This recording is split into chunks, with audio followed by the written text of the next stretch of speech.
Hello साथियों, आप सभी का एक बार फिर से स्वागत है।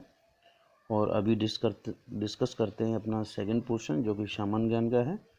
अभी सिर्फ एक पोर्शन डिस्कस हुआ है जो कि रीजनिंग का था। तो सामान्य ज्ञान में सबसे पहले स्टार्टिंग है आपके क्वेश्चन नंबर 26 से। आइए देखते हैं 26 क्वेश्चन क्या है। सबसे पहला क्वेश्चन है, निम्नलिखित पुरास्थलों में से कौन से नवपाषाण काल से संबंधित हैं। तो सभी पहले इन स्थलों को देखते हैं। पहला है बुर्जहोम जो कि कश्मीर में है। दूसरा दमदमा और कुल्डी हवा, ये दोनों ही उत्तर प्रदेश में हैं। चिरांद बिहार में है और ब्रह्मगिरी एवं मास्की कर्नाटक में है। तो ये सभी स्थल जो हैं वो नवपाषाण से संबंधित हैं। जैसा कि हमारा प्राग ऐतिहासिक काल है वो 3 भागों में बटा है। सबसे पुराना है इसे बोलते हैं पुरापाषाण, फिर है हमारा मध्यपाषाण और तीसरा है नवपाषाण। तो इसका आंसर होगा डी, यानी 1, 2, 3 एवं 4। यहाँ एक क्वेश्चन और बनता है कि कुल्डी हवा जो है इलाहाबाद के पास एक जगह है, यहाँ से किस चीज़ के साक्ष्य मिले हैं। तो यहाँ से साक्ष्य मिले हैं धान की खेती के, कि आदि मानव ने धान की खेती भी की थी।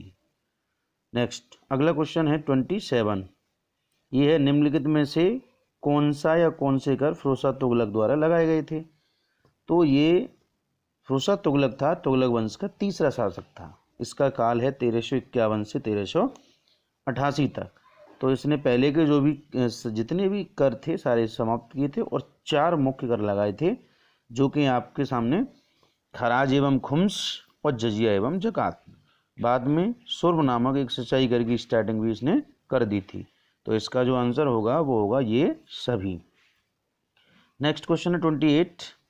इसमें पूछा गया है कि 1857 के विद्रोह के समय भारत के गवर्नर जनरल और ब्रिटेन के प्रधानमंत्री कौन थे। तो इसमें 2 बातें पूछी गई हैं, तो इन दोनों को ही देखते हैं।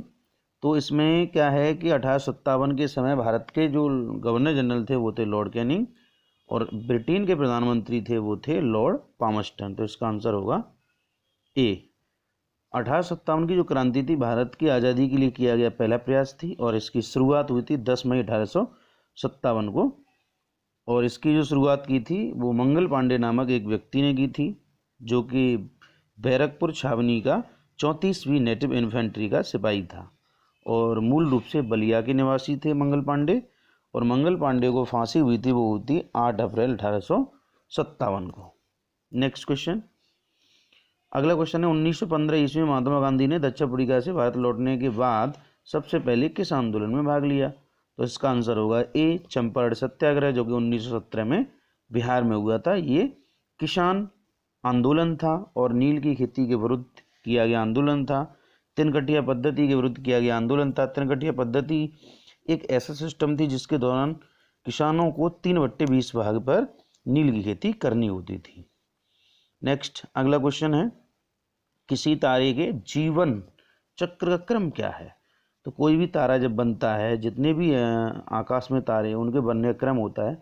सबसे पहले वो होता है लाल दानव, फिर होता है श्वेत बावन, फिर सुपरनोवा विस्फोट, और फिर न्यूट्रॉन तारे में परिवर्तित होता है लास्ट में। तो इसका जो आंसर होगा वो होगा ए ऑप्शन। नेक्स्ट अगला क्वेश्चन है, अफवाह क्षेत्र की दृष्टि से विश्व की सबसे लंबी नदी कौन सी है। अफवाह क्षेत्र का मतलब है यहाँ बहाव की दृष्टि से, चौड़ाई की दृष्टि से। तो इसका जो आंसर होगा वो होगा अमेजन। अमेजन नदी है, ये दक्षिणी अमेरिकी महाद्वीप में बहती है। तो इसका आंसर होगा ए। एक चीज़ और है यहाँ, अगर पूछ लिया कि विश्व की सबसे लंबी नदी, तो वो है नील नदी, ये जो कि मिस्र में बहती है, इसीलिए मिस्र को नील नदी का वरदान भी कहा जाता है।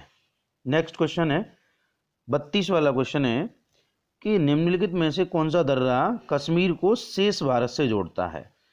तो ये जो है बनिहाल दर्रा जो कि जम्मू कश्मीर में है और जम्मू श्रीनगर के बीच में है। तो ये जम्मू को यानी कश्मीर को शेष भारत से जोड़ता है। तो इसका आंसर होगा बी, बनिहाल दर्रा। इसी दर्रे में एक जवाहर सुरंग भी है। ये क्वेश्चन पूछ लेते हैं कि जवाहर सुरंग किस दर्रे में स्थित है। वो है बनिहाल दर्रे में। नेक्स्ट अगला क्वेश्चन है, कौन सा सुमेलिखित नहीं है। तो देखते हैं कौन सा सुमेलिखित नहीं है। एक तरफ बांध है, बांध परियोजना है, और दूसरी तरफ संबंधित नदी है। तो पहला है कि राणा प्रताप सागर बांध परियोजना, ये चंबल नदी पे है, राजस्थान में है, तो बिल्कुल सही है।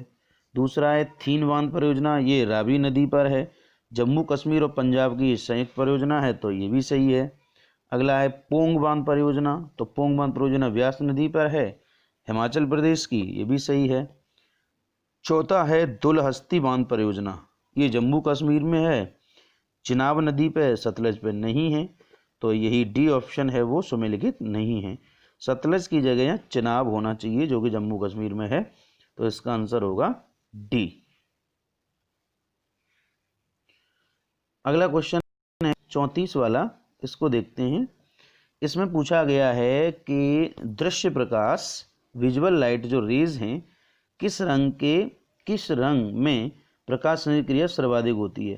तो प्रकाश संश्लेषण की क्रिया सबसे ज़्यादा होती है वो लाल रंग में होती है, तो इसका आंसर होगा सी ऑप्शन। और अगर एक और पूछे प्रकाश संश्लेषण क्रिया सबसे कम किस में होती है, तो सबसे कम होती है हरे रंग में।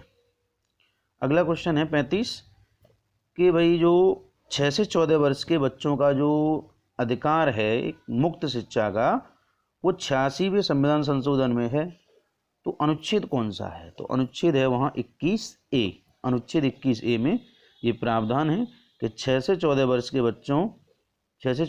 आयु के बच्चों को निःशुल्क एवं अनिवार्य शिक्षा दी जाएगी।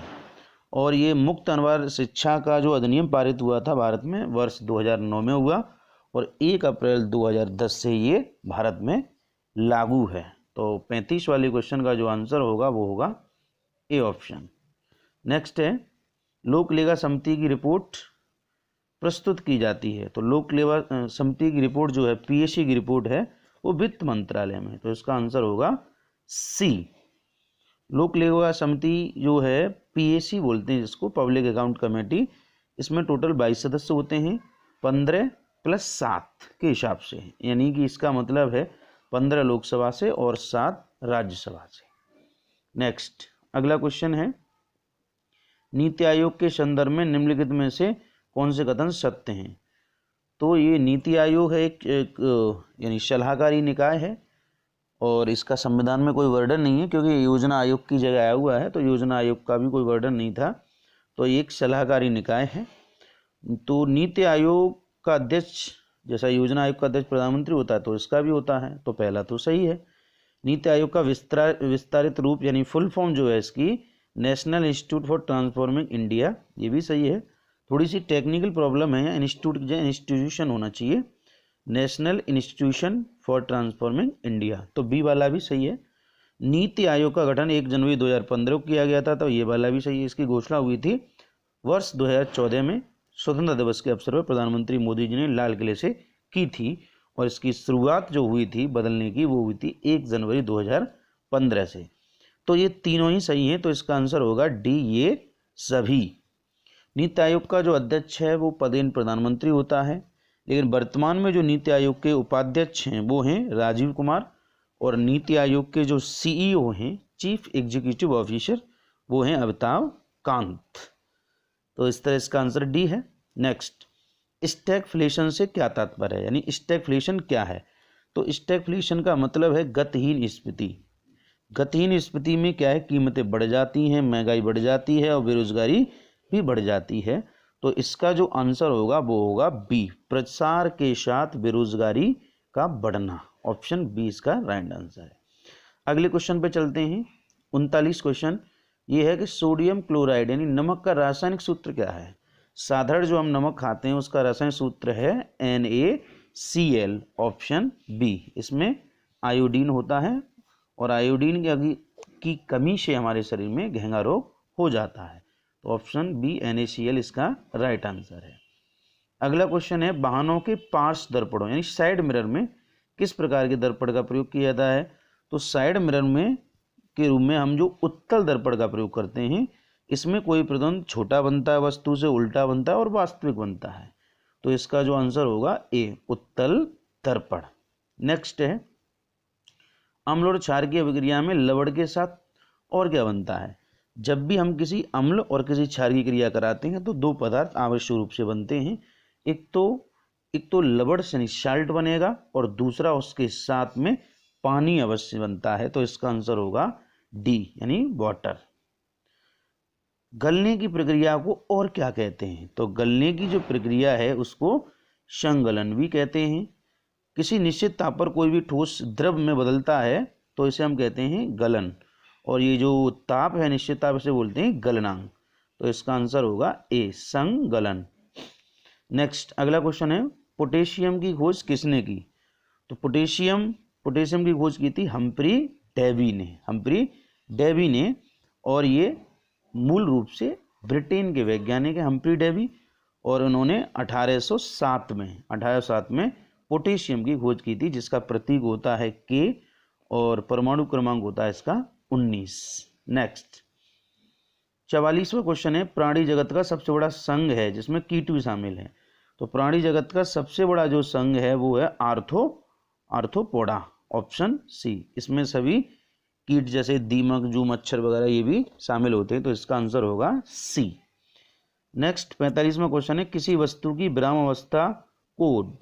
चाल की अवस्था माना जाता है। तो विराम अवस्था मीन्स शून्य चाल, यानी विराम अवस्था है तो चाल है ही नहीं, तो इसका आंसर होगा डी, यानी न्यूटन का प्रथम नियम। जब तक किसी वस्तु पर बाहर से कोई बल नहीं लग रहा तो वो विराम अवस्था में तो विराम में ही रहेगी, गतिमान है तो गतिमान में ही रहेगी। तो इसका जो आंसर होगा 45 का वो होगा डी। 46 क्वेश्चन पे आते हैं, ग्रहों की गति को बताने वाले नियमों को कहा जाता है।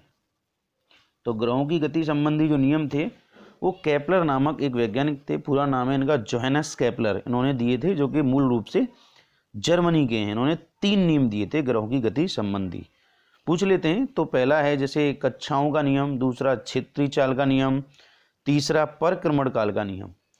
तो ये ग्रहों की गति संबंधी नियम थे वो दिए थे केपलर नामक वैज्ञानिक ने, जो कि मूल रूप से जर्मनी के हैं। नेक्स्ट बीएमपी का पूरा नाम क्या है? तो बीएमपी ये कंप्यूटर से संबंधित एक शब्दावली है, इसका पूरा नाम है bit map, option B. Next question है 48, नोबेल पुरस्कार किस विषय में नहीं दिया जाता? तो नोबेल पुरस्कार आप सभी को पता है विश्व का सबसे ज़्यादा लोकप्रिय और प्रतिष्ठित पुरस्कार है। इसकी शुरुआत हुई थी 1901 में। तो ये 6 क्षेत्रों में दिया जाता है जिसमें गणित वाला क्षेत्र नहीं है, तो इसका आंसर होगा ए। गणित के क्षेत्र का जो पुरस्कार है उसे एवेल पुरस्कार बोलते हैं, एवेल, तो इसका आंसर ए हो जाएगा। नेक्स्ट अगला है, निम्नलिखित में से कौन सा युग्म सुमेलित नहीं है? तो सुमेलित की बात करें, एक तरफ वादक एक तरफ संबंधित वाद्य यंत्र, तो अमजद अली खान हैं, ये सरोद वादक हैं, तो सही है। दूसरा हरप्रसाद चौरसिया, ये बांसुरी वादक हैं, ये भी सही है। निखिल बनर्जी ये सितार वादक हैं। पंडित शिव कुमार शर्मा ये वायलिन नहीं बजाते बल्कि ये संतूर वादक हैं, तो इसका आंसर होगा डी, यानी वायलिन की जगह संतूर होता तो ये मैच करता। हमें सुमेलित नहीं जोड़ना है, तो आंसर होगा डी। और 50वां क्वेश्चन है आपका, 23 मार्च को किसके शहीद होने की याद में शहीद दिवस मनाया जाता है? तो सभी को मालूम है 23 मार्च 1931 को भारत के 3 क्रांतिकारियों को फांसी दी गई थी लाहौर सेंट्रल जेल में, जिन्होंने सैंडर्स की हत्या की थी। सैंडर्स की हत्या के जुर्म में इनको गिरफ्तार किया गया और बाद में फांसी दी गई। तो 23 मार्च 1931 को भगत सिंह, राजगुरु और सुखदेव को फांसी दी गई थी। तो 50 वाले क्वेश्चन का आंसर होगा सी, यानी कि भगत सिंह, राजगुरु एवं सुखदेव।